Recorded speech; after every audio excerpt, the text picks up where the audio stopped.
Come on, Steven, you know the drill. It's 8 p.m., which means we're closed. You can come back tomorrow and everything will still be here, Randall declared, annoyed. Steven looked over to the hall. An acne-faced adult behind the cashier counter of Stars Arcade nodded impatiently at him. I promise I'll be quick. I'm on my last quarter. Alright, fine, but make it go fast. I got a life outside this place too, you know? Steven gave him a slight nod once again and continued to scan the seemingly massive arcade, Porter gripping tight in his right hand for the last play of the night. As he looked past some of his favorites, which included Dig Dug, Galaga, Burger Time, and Joust, his eyes settled on a pukish green cabinet which sat lonesomely in the dark corner of the fluorescent room. This particular machine piqued his curiosity on account that he had no recollection of ever having seen it before, especially not in the Stars Arcade. The dimly lit marquee contained letters in chiller font style and read the words Creature Creepers. Hey Randall, when did you get? Steven asked, turning towards the counter again, only to see that the man had gone outside of the glass double door entrance to smoke a cigarette.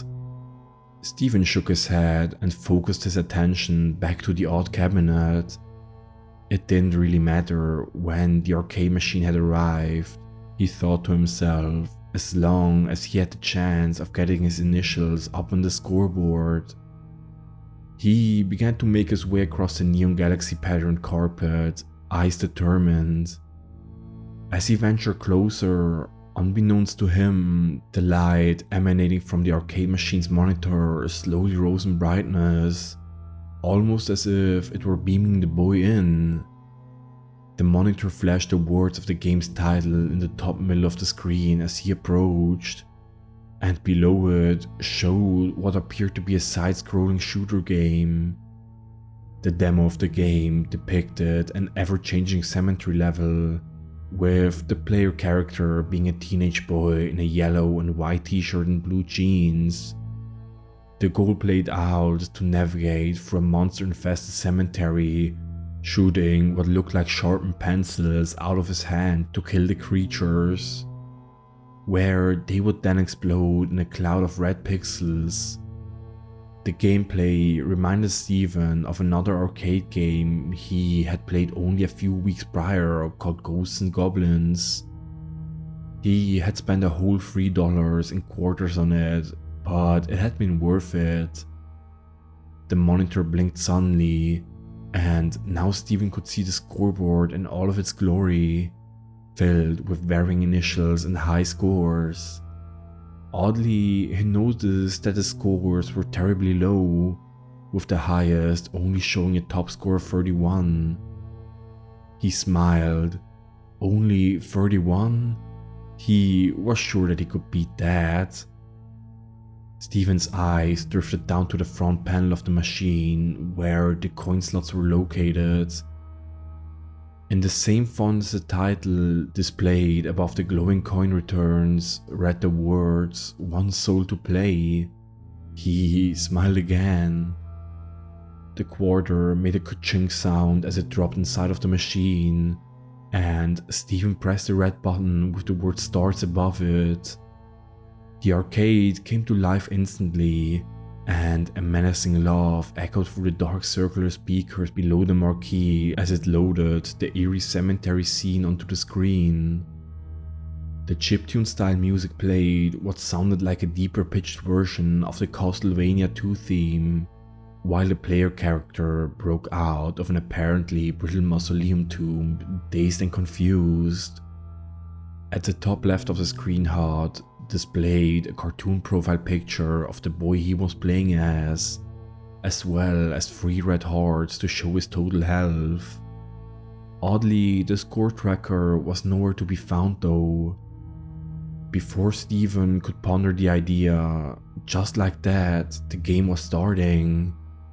He moved the joystick and pounded the fire button as fast as he could, shooting razor-sharp pencils at every rising zombie, flying bat, and shambling skeleton that came his way. There was no jump button, so the game seemed relatively easy to play. However, soon the creatures began to take 2 pencil shots to explode, then 3. Steven was no rookie though, and although barely, he managed to keep them off. Every once in a while, a power-up would appear on the screen, and his pencil projectiles would glow red, doing slightly more damage for a time, but that was about it.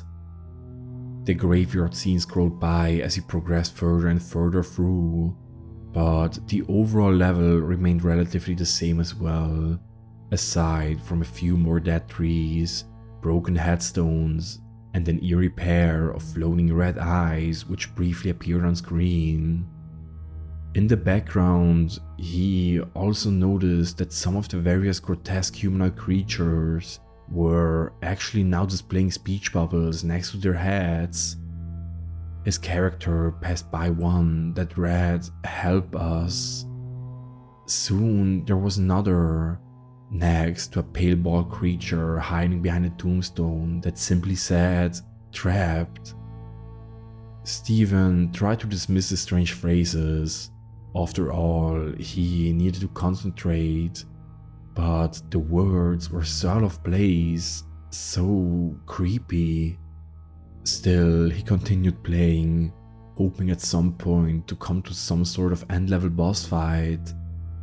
Eventually, Steven's wish came true, and he found that the glowing red eyes, which had been watching him carefully from the background, now soared across the screen. The eyes grew brighter and a monster appeared around them. Similar to the Cheshire Cat's grin from Alice in Wonderland. It was horrible, and somehow didn't match the surrounding game, as if it had 2 to 3 times the amount of pixels as everything else. It was an amalgamation of limbs and mouths, all seeming to be leathered in some sort of boogery green substance, with the red eyes poking out amusingly from the center of its being. Steven shuddered, but noticed that the iron gate behind it led out of the cemetery level. As he braced himself for the oncoming boss, once again speech bubbles were blinking into the background, although now they were just floating, with no figure attached to them. Too late, one read, and then another, "Sorry." One particular word stuck out to him more than the others, however, simply reading "welcome." He shuddered again and tried his best to get ready for when the apparent cutscene was finished. He pounded the fire button faster than he ever had before, and when the creature's body opened up to a gaping maw of jagged, sharpened bones to serve as its teeth, it let out a deep, bass-like tone through the speakers above and charged. The pencils shot from his character like a minigun, but they didn't appear to be harming the hulking mass, only slowing it down. Then 2 pale arms shot up in front of the monster, shielding it from the onslaught. As it inched towards him, the same laugh from the start screen echoed through, and everything else happened very quickly. Steven's hand cramped suddenly, the constant button pressing finally taking its toll. With no more constant barrage of projectiles to keep the creature at bay, it was able to move freely and more rapidly than before. He didn't notice it at first, as his eyes were winced shut in pain, his hand gently massaging his other palm. The moment the creature reached the player character, a long, slimy bluish tongue shot out from the hole in its face and wrapped itself around the boy, lifting him and flinging him into the mouth. It made a jumping sound as it chewed, and the words "Game Over" appeared in the center of the screen. Steven looked up, annoyed at the flashing words. "Dang, I was so close," he said angrily. Then he turned around to head home, revenge already settling into his head. That's when he noticed that he couldn't turn to walk away. He gazed down to see that his tennis shoes were coated in some kind of green goop. As he struggled to free himself, the monitor screen faded to black, displaying only a pair of glowing red eyes. Then the arcade cabinet creaked and the wood fractured apart just above the coin return. Inside the machine was a black abyss, and it was littered with sharp, bone-like teeth.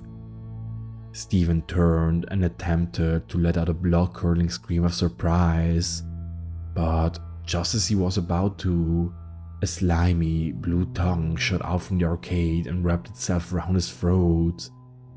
The green goop melted away from his shoes and retracted back underneath the wood paneling. His hands fought weakly at his throat, but it was to no avail. With one swift motion, the cabinet rejected its tongue, the boy along with it, and clamped itself back shut.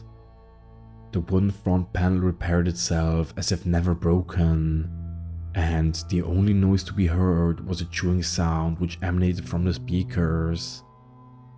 Randall heard none of this, his mind already reeling with what he would do during the approaching weekend ahead.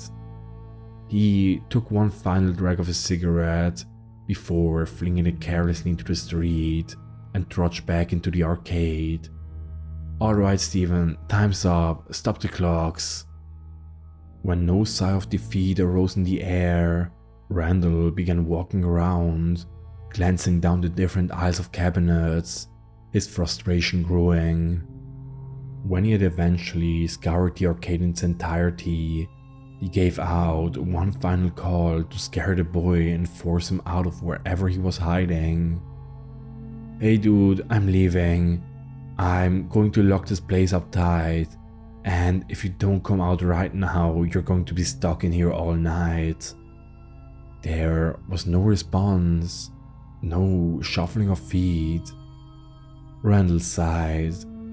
Maybe that little shit snuck past me somehow, he thought. He gathered up his backpack from behind the register and proceeded to flip all of the surrounding lights off.